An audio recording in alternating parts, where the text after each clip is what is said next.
Welcome back to The Holistic Hottie, a soul-centered podcast where we tackle the different intersects of raw conversations with intention and authenticity. Today we're going to be talking about why dating feels like a full-time emotional job. Modern dating nowadays isn't just hard, it's confusing, overstimulating, and disconnected. We're more accessible than ever, yet emotionally unavailable at the same time. So today we're going to break down the different dynamics, the real problems that modern dating faces from the male and female perspective.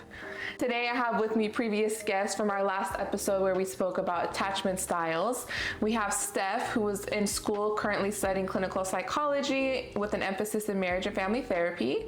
And then once again, I have O'Neill, longtime family friend who also works in the mental health field. Hot, healed, and high vibe. Let's get into it.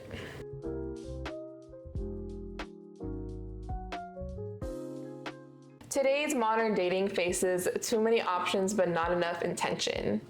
Dating apps are kind of the new wave in the face of dating in 2025 and beyond. With all the accessibility at our fingertips, with the endless scrolling and the option to click on whoever we want and the different posts that we see nowadays on our phones, I feel like this creates decision paralysis and shallow connections and a constant fear of settling because there's always just that one person who's maybe better than what we currently have.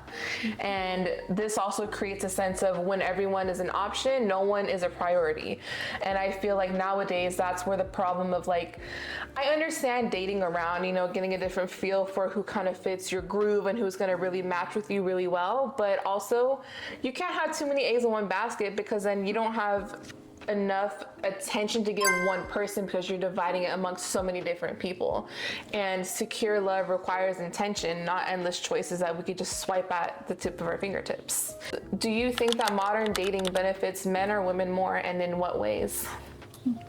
I thought a pretty long time about this question, and in all honesty, I think it doesn't benefit anybody. Okay. I feel like the world right now is just so jacked up. Dating apps, they're fucked. Oh yeah, they're horrible. Sure. It's like outlaw country there. There's no rules. There isn't. And who do you know who's actually intentional? Right. Exactly. Because you could have I was on Hinge at one point.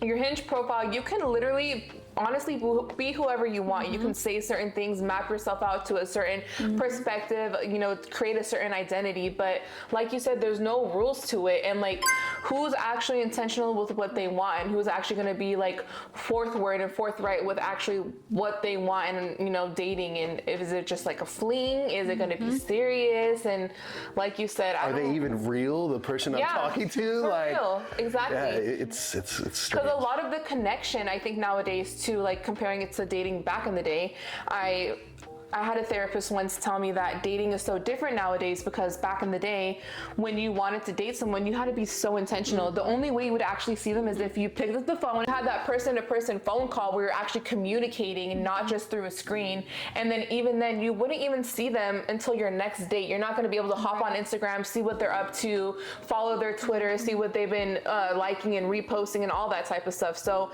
back in the day, I used to create that sense of excitement and oh my God, I can't wait till I see him.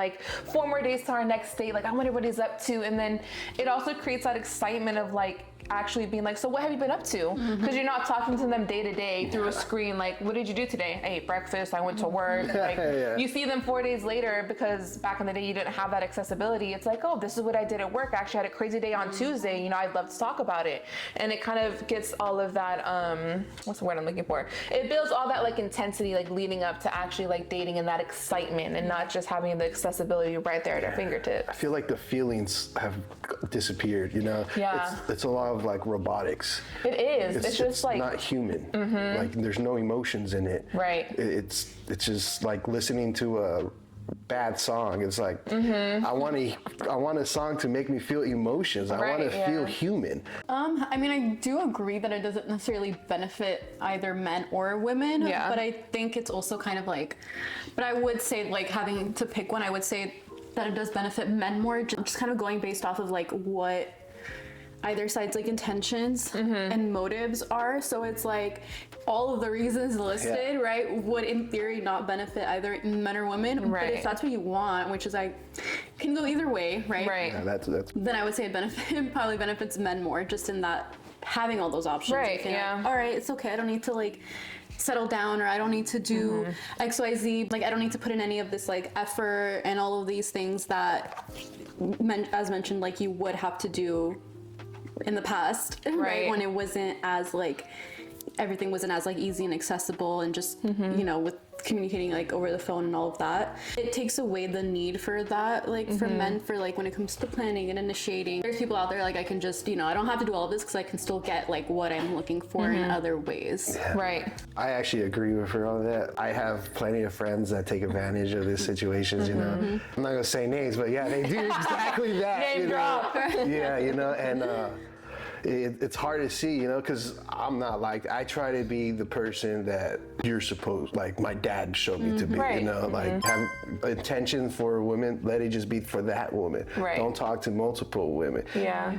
And if you want to plan the date, you plan that date, bro. You take her out, you do what you're supposed to do. Yeah, when you want be to take her intentional out. with it. I don't have like concrete evidence because I wasn't back in the 80s or the 90s to date around and actually say this is true or not. But my theory is that back in the day, they didn't have to date multiple people to figure out who they wanted for real. Back in the day, like I said, it was just you like clicked with someone, whether it was like at a fucking coffee shop or a bookstore, whatever the case may be. And it's like, oh, this person's really cool. I want to get to know them more. And then because there's no accessibility to find, you know, like 10 different matches in one day, you're set on this person and you want to actually pursue them, get to know them, be intentional. But now with all the accessibility, it's so easy to be like, this person's cool, but this person has a cooler hobby than this one. I want to get to know this person more. This person has the hotter looks than this person. And it's all like just superficial value, and it doesn't have any like intention behind it. So the next subtopic that I want to dive into is situationship culture and avoidance. This is something that is so huge in dating nowadays for like 2025 and beyond, is that everyone wants the benefits of a relationship without the commitment. Like, oh my God, I can get it. I can make a whole segment just out of this topic. But situationships are like modern dating's favorite culture to like live within, because you get no labels, no accountability, but you get all the benefits. Like, who wouldn't want something like that for real? And I think something that kind of plays into it is that situationships thrive because avoidant behavior is normalized. Like, we're just taking it as like, oh, I'm just keeping my options open, or like, I just want to date around until I kind of find someone who gives me something what I'm really like looking for.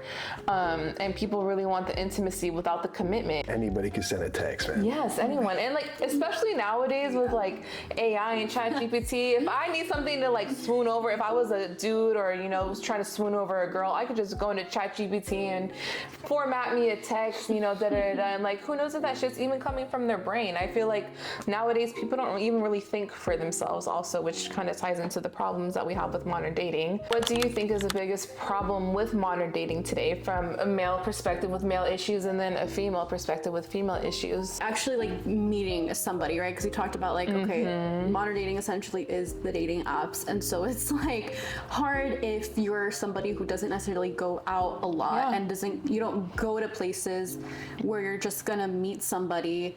And so I feel like that is hard for a female, because it's like, yeah, like kind of mentioned earlier, you don't know this person, you don't know what you're getting yourself into. Anybody can put on their profile, like, yeah, I'm looking for a long-term relationship, yeah, I'm looking for this and that, and it's like, okay, but are you actually like, and you don't know because you don't know anything about that person. And so it's like, you only see what like they're showing you, as opposed to if you met somebody through a friend and it's like, okay, like, you know, people who know this person and you can speak on them and have like history and experiences with that person, and so that like as a female is helpful. Right. And just because you, like you said, you can present a certain persona on the internet, but are you actually intentional with your word? Do you really want a long-term relationship, or are you just using that to swoon in women or men to kind of get them on your radar? Or that, and then it's like also like, okay, like you're saying you're doing all of these things, saying all of these things, like we met on a dating app. How do I know you're not still on the app? How do I know you're not still talking to like all of these different people and like saying the same things, and like you don't know any of that. Right, you're all just taking it on a whim, for real. Yeah.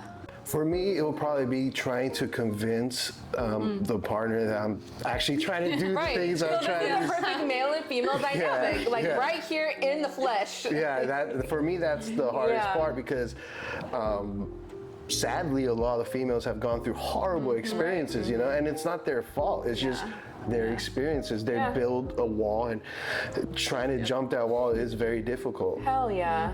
Especially when majority of men have not been proven to show differently. Right. Exactly. Like it is the same copy and paste, because I have a lot of female friends and I swear on everything that I love, it's like literally the same issues in every single woman. Like whether it's infidelity, whether it's inconsistency, whether it's love bombing, it's like, it feels like it's all the same basis. And I'm sure from a men's perspective, it's the same for females. I'm just speaking from my personal experience that it's like, show me something that actually like you could put your money where your mouth is and show me that you're different. And so, like you said, from a male perspective, it's really hard having to constantly prove yourself, because all of these other men have laid out this platform where they fucked everything up and you're trying to be the one to go against the grain. But how do you, as a woman, like how do you distinguish the two? You know, that's the hard part. Yeah, because love bombing, like that's the biggest thing. It's like, is he buying me these flowers and planning these dates and buying me these gifts because he wants to be intentional, or is he doing it because he knows he's going to get in my pants or get something that he wants out of it? Like, is this really a two-way street? Is there reciprocity in this, or is it just superficial and baseline to get you to where you need to go? And like, the only way you learn that is by giving them a damn chance. And I want to say like 8 out of 10 times they always fuck it up. Like, and this is coming from someone who's, now I'm in a relationship, but prior to that, like I've had so many horrible dates on dating apps, like copy and paste. And like, I know all men are not the same, all women are not the same. However, majority, that's what it is. Like even today, I don't know if you guys have seen, like Vogue published an article talking about having a boyfriend is embarrassing. Did you guys see that? I haven't seen it, but I heard that. Yeah, I saw it on like TikTok. I mean, on Twitter. I haven't completely dabbled into it, so I can't give much perspective, but the synopsis of kind of what they were saying is that the bar is so low. Like we're treating bare minimum with like these high expectations and like hailing these men for doing the little things. And like, to be honest, like chivalry is so fucking dead. It's literally smithering away to ashes. I really see when people say that, I really believe like it depends on that person. Like I was said, I was raised the old school. Right. And when not meaning beating women or anything like that, you know. Get in the kitchen, cook my food, but I'm still going to do what I want on the outside. To be a true romantic. If you look at the history of humans, even animals, what do animals do? They try to get the attention of females by swooning them, man. They do. Yeah. Like penguins. Dances. Yeah, exactly. Penguins, their way of winning over their partner is they try to find the smoothest pebble in the whole area, and whichever male penguin has the smoothest pebble will present it to the female, and that's how they win her over. Like, I want a penguin that's gonna go through all these fucking little pebbles and be like, this is too rough, but this is the perfect texture for my woman. And That's nobody's why I love penguins. Dude, they're one of the only animals too that stay with their partner for life, literally for life. Like, I want my relationship to be penguin based. Oh my god, I love those little fuckers so much. They're so cute. Literally my favorite animal. Like, I knew I had my reasons for loving penguins. Yes, they're so intentional. This is not a penguin podcast, but it just reminded me of that, like how intentional they are. And like we were just speaking about, intention is so far-fetched nowadays, because everybody wants a partner, but nobody wants to be one. Like, sure, you want all the receiving end of it, but like, what are you giving in return? Reciprocity. Like, I can preach about that over and over and over again. It's like Word to Lauryn Hill, but they want it like, on their time. It's like when I'm great, when I'm doing okay and everything's great, that's when I want to be with somebody, and that's when I want somebody here with me. But when I'm not, it's like, no, can't do it. But I think that's part of it, like with the question of like how to tell the difference. And I think it's really just that like consistency piece. Like, is this person consistently showing me the same like energy and the same thing? Like, are their words matching their actions, or they're not just saying they're gonna do this, this, and this, but they're actually doing it? And I think that's like a huge piece of being able to like differentiate between like the two. Oh, for sure. Right. Do you feel that men nowadays are discouraged from emotional expression? I would say no. No, because every man is free to make their own decision. Yeah. You know, and to say society makes you not show emotion, that's not true. Because look at me, I cry all the time. You know? That's healthy, and Yeah, I love it that. is. I feel like should. you should. Showing emotions is an important thing to be human. Yes, it is a human factor, not a gender factor. Exactly. It shows that you care. It shows that things matter to you. Right. Yeah, it shows that you're human. You know? Vulnerability is a superpower. I used to, as someone who's very emotional, because my fellow Pisces here, she can attain to this. We are very emotional, and I know you as well. You like to wear your heart on your sleeve. And sometimes in dating especially, it's like, damn, I wish I wasn't so sensitive. I wish I wasn't so emotional. But actually, I love being sensitive and emotional because that shows me I can feel, and I have emotions that a lot of people can't encapsulate or don't feel that they have the safe space to actually perceive and actually go forward with. So as corny as it sounds, vulnerability and emotions are a superpower, and I think that is something that I have turned more into a strength than a weakness as of late. Something that I kind of wanted to bring up that I've seen heavy on social media is dating with intention versus dating as a baseline chore. Dating with intention in a sense of like specifically planned dates, you know, whether you're planning for a man or a woman, you know, planning something with intention that has thoughtfulness attached to it. Like, you know, what she says, she likes penguins. I'm going to take her to the zoo and we're going to go look at the penguin exhibit. Or if they really like basketball, I'm going to go take them to Cosm, which is, if you're not familiar, Cosm is this sphere little arena where they have the games projected on this big dome. So it kind I'm taking you to the floor seats, man. The court side, The $2,000 ticket. That's nothing. You wanted the basketball game? Let's go. I'm gonna get you on the fucking court. You're playing with Luca himself. You're subbing in tonight for AR. Exactly. You know, chivalry. As a man, I do believe that there's certain roles that you should take. You should open your woman's door. You should walk on the correct side of the street. And if you know, you know. The man is always supposed to walk on the outside of the street. God forbid anything happen, it comes from the outside traffic. Being intentional and thoughtful. And when I think about baseline dating, it's more like, okay, we'll just do dinner and a movie, or I'm gonna take you out for drinks, or let's meet at a bar, you know? Where's the intention and the thought behind that? Another piece that like something that can play into that, and another way to look at it is like, okay, well, when you think of like all the dating apps and stuff, and because of that, right, it's like, okay, you're meeting people on dating apps. I think it can be very easy, and I don't know if this is the, you know, thought behind it, but I think it can be very easy for like a guy to be like, okay, the same way how we're like, we don't know these people, for them to be like, well, I don't know this person, right? We haven't met, we haven't done any of this, like, how am I gonna, like, why should I, or, you know, like, how can I be planning this, like, nice date? Why am I gonna put effort into something I don't know? Why am I gonna put effort into this, like, into planning this nice date when, like, I don't know this person, we've never even met, like, we just matched on a dating app, and, you know, like, yeah, let's grab drinks, see if, like, we connect. So, not that that makes it any better, right? Like, not that I think that's how it should be, but it's kind of like, being able to see it from that way too, of like, that's kind of stems, I think, a little bit from the way that people are meeting. Yeah, I can get that too. Like, put a little more thought. I'm not saying you have to tailor it, though. You don't have to take her to a fucking bougie ass restaurant in WeHo and drop $400 on a bill, but be a little more intentional. Hey, like, do you prefer mountains or the beach? Okay, you prefer mountains. Do you want to go on a trail and go on like a little hike and get coffee afterwards? Or you like the beach? Okay, cool. You want to have a picnic at sunset? What are some of your favorite snacks? Like, it doesn't take much to be intentional. You know what I mean? So I think that's something people should kind of take and digest a little bit more as well. Yeah, it definitely doesn't excuse the behavior, but I think it's just a little one of those explanation. other like things where it's like kind of comes with the modern dating and like the apps and all of that. And the screen time and no emotional intimacy. Yep.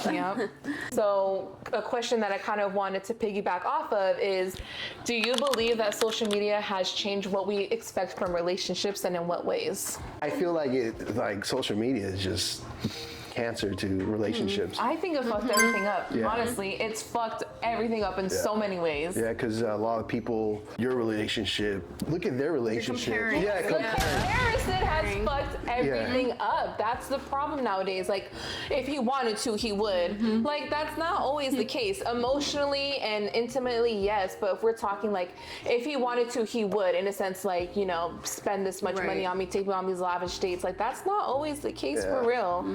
And like you said, it really has fucked up relationships, because you also have to take into accountability. We are seeing what people allow us to see. We do not know what happens behind closed doors. We don't know what their relationship actually encapsulates. So you can't take what you see on social media. I was like, wow, they have this picture perfect relationship, you know, fairy tale wedding, whatever the case may be. It really is just tainting everything. It's like one of the biggest dentures in relationships nowadays. It could be a double-edged sword, because you can have podcasts like The Holistic Hottie, where we give you great informational tools that you can use to progress yourself. Wink. But there's also another tool, like you said, like comparisons and unrealistic standards. And, you know, like people like Andrew Tate, you have women like Shara Seven, who give out these different expectations, just how a man should act, and a woman should drop to her knees for a man. And then you have people like Shara Seven, where like, oh, a man is just there for sexual labor, and you can get all your love from outside sources and make sure he's paying your bills. And it's like, think for yourself. Like, we're taught and like we're instilled in, like, tap back into that, disconnect from the phones, and really get to know yourself and your partner as you're trying to learn how to date people for real. Yeah. It feels as if people want love today, but without the responsibility. And something that I think is important to remember, that in a relationship, it's very selfless, it's very devoting, it's very giving, but it's also very receiving. And a problem that I think we face nowadays is that people are only concerned about themselves. You're not just, you know, in charge of guarding yourself and your own feelings, but you're also in charge of protecting another person's heart. How are you going to show up for that person? And how are you going to make sure that not only are you protecting, you know, yourself and your safe space, but how are you creating that safe space for other people when dating? And something that I wanted to ask my guest here is, when it comes to dating, what boundaries do you have that are non-negotiables? So one kind of boundary would be, especially like in modern dating, like early on, is like still making sure that like you're having time for yourself, and that kind of time is like respected, so that you're not just getting like swooped into this. I like my me time, and I like to just have time to myself. If not, I get overstimulated. I'm like, okay, like now there's just too much going on. Like I get exhausted. Like, I pay a lot of attention to like the way that somebody interacts, like someone that I'm dating, like how they interact with other people. Like, I think for me that's huge, and that shows me a lot about that person. Because like we said, like they can be showing you a version of themselves, like to you, to like impress you and to do all of these things, but it's like in reality, like that's not actually the person that they are, and you don't necessarily notice that, especially if you don't know the person, until you see them interacting with others, whether, even if it's not your friends, like that's obviously very important, like how they're interacting with like your friends, but even like how they are with strangers. Like for me, a big one is like, if we're going out to dinner, like I am paying very close attention to how you're treating like the servers, like waiters. Hell yeah. Like all of that, like how you're interacting in those situations is huge for me. For me personally, some non-negotiables I have in the sense of like boundaries. One of them is, I guess, family time. I'm really big on family, so I need someone who's super family oriented, someone who understands the importance of family time and getting together, being present, and kind of showing up for people when it matters the most. I do believe kindness is really big, like you said, not just to someone you're attracted to or someone who like is deserving of your kindness because they have to get it, but even just like a general stranger. A man of faith, because, you know, aside from showing up for himself and aside from showing up for me, I want to know that there is a higher power that you serve that, you know, kind of keeps you in check and in line with your morals. Reciprocity is huge for me too. I don't want to feel like I'm always the one putting in everything to the relationship, planning dates and buying gifts and, you know, being intentional with my thoughts. I also want it to feel like a two-way street, and emotional safety is huge for me too, as someone who struggles a lot with anxiety and things of that sort, and who has a very sensitive mindset. I need someone who's grounded enough to handle the wave of chaos and emotion that I am from time to time.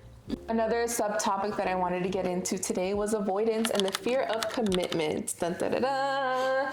Avoidance nowadays is called protecting my peace, and emotional walls are higher than ever, and they create these things that they call standards, which in reality is just your refusal to be loved and to commit and things of that sort. And it's now, you know, I'm focusing on myself, and a little selfish in my opinion, if you ask me. You know, people are coming from relationships where they've experienced different walks of life, they have different baggage, different trauma, and I understand all of that, but also healing doesn't mean you're just going to avoid relationships at all costs. lost, it means learning how to show up in them and actually be present and learn how to love again, learn how to trust again. As scary as that is, how can you expect to love again or be loved if you don't kind of loosen down on those standards and kind of let your walls down a little bit? And something I kind of wanted to ask my guests is, what scares you more, being alone or being truly known to your core? For me, it's always been being alone. Yeah. Yeah.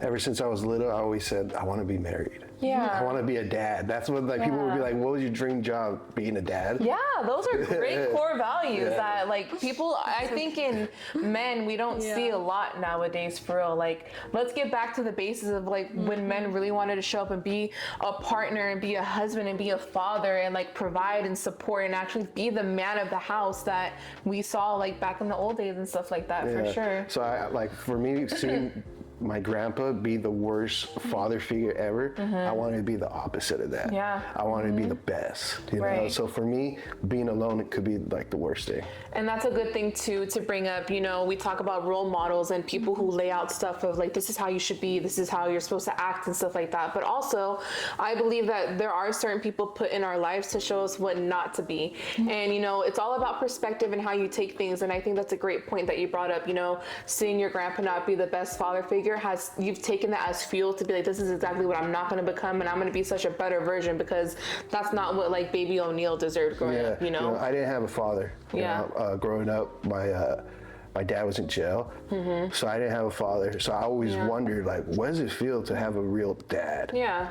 So I would like look at my friends and their dads playing catch with them, you know, talking to them, sitting on their lap. I'm like, I'm gonna do that. And I love that. Oh, thank you. But it's true, because there are people who experience that and then they shut down. This is where you get the avoidant attachment style.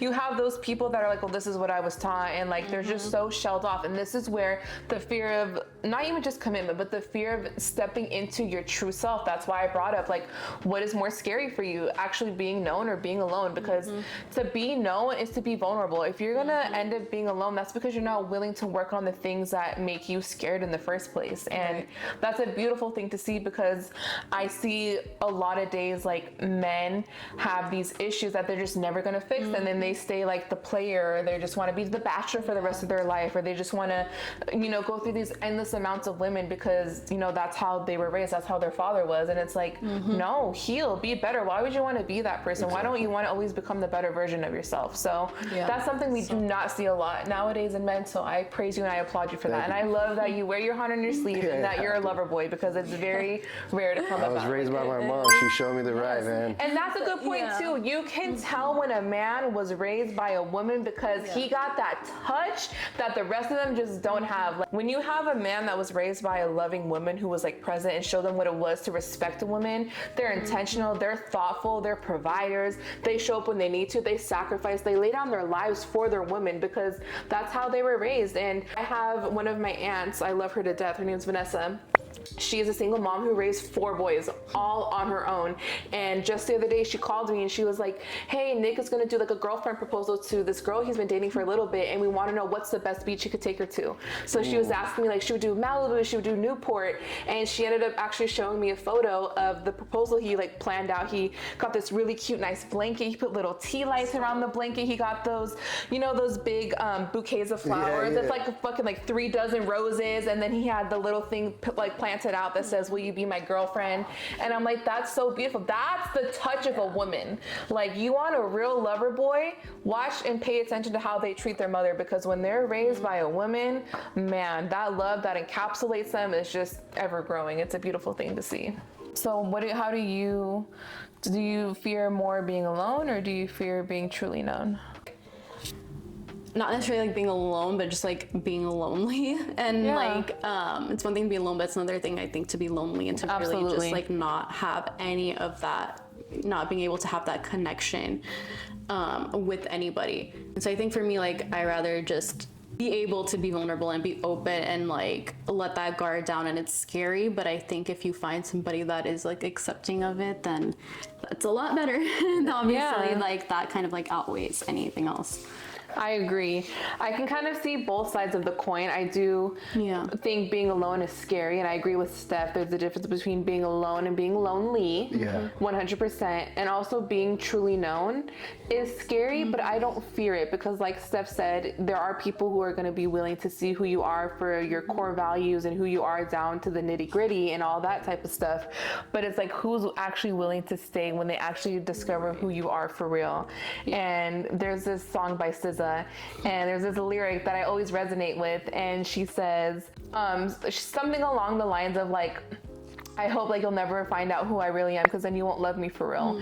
And you know, something I've learned in dating is that you can't hide yourself from your partner. And I have my own fair share of flaws like everyone else, you know, in the world. And as those flaws kind of got presented and stuff, it was like every time a new part of me was shown to my partner, I was like, oh fuck, like he's gonna leave for sure this time. Like, here we go again. Like, you just couldn't control yourself. You're crazy. You're outlandish. You're way too expressive, you know? And like every time I've presented myself, my partner has always like welcomed me with open arms and a safe space. And so I think when you find that person or your partner, the fear of like really being truly known isn't scary at all. And it's a beautiful thing to actually be your most raw and authentic self with someone, because that's where all the love blooms and longevity grows. And it's one of the most beautiful things to actually experience in a relationship. And I think too, like on that point, it's like, if you're not able to do that and you're not able to be open and be vulnerable, and then like you end up with this person and it's like, okay, you're scared to show like certain parts of yourself because you're scared that this person is not going to be accepting of it and they're going to leave you. But then like, so now you're just like in this relationship, and like let's say you're in it in the long term and you make it work, right? Like, you know, you're with this person and you have a life with them, but at some point like those things are gonna like catch up to you. And then it's like, I think for me, like the scarier part and like just things that I've seen in others' relationships, like in my family and stuff, is like, I think for me, it's worse to be in a relationship with somebody, but like still feel alone and like still feel lonely than 100%. Like if I was just completely on my own. And I think that's a million times worse than just being on your own completely. 100%. Finding the right person and the right partner for you is so much more valuable than just staying somewhere where you feel like you're settling or you're tolerated or complacent. Because at that point, like you said, being alone is much more like fruitful. You'll find a lot more happiness than being with someone who like dims down your light, you know? Just like Olivia Dean said, like, if you really knew me at all, you wouldn't try to make me feel small. And that's such a really like encapsulating lyric for me, because like you said, there's a difference between like being someone who values you and you have that longevity in that partnership, or like, am I actually feel like this partner is dimming my light and you know, they're making me, you know, dim myself and who I am to my core. And at that point, it's better to be alone. As we close up this episode and wrap up today's subject about modern dating and the trial and errors of all of it, I kind of wanted to leave you guys with a couple of pieces and, you know, some food for thought. You have to date with intention, not distraction. I know it's very easily accessible to have 10,000 million gazillion bajillion options at the tip of our fingers, but at the end of the day, if you want intention and authenticity, you got to stick to one and kind of, you know, dig into that more and really discover that person for who they are and all they encapsulate. You must ask uncomfortable questions early on, you know, to get that fruitfulness and the actual meaning out of a relationship too. You don't want to drag something on if you know it's no longer serving you. Stop auditioning for love and observe behavior. I know how badly we all want to love and be loved in return, but also it's really important to remember who you are to your core, and you're not auditioning to be loved. You're not pulling a number from a ticket and waiting to be called. You know what you bring to the table, and you know what? You just got to observe the behavior. Are they consistent, or are they just doing things to kind of swoon me over for the time being? Also, you have to always choose emotional availability over chemistry chaos. Just because it feels good in the moment, you don't want to confuse chemistry with intimacy, because those things are easily able to kind of get tangled up and misidentify early on into dating. And as always, I want to thank my guests for joining me and giving me their different aspects of male and female dynamics and being so vulnerable and using this as a safe space to express themselves. And until next time, bye.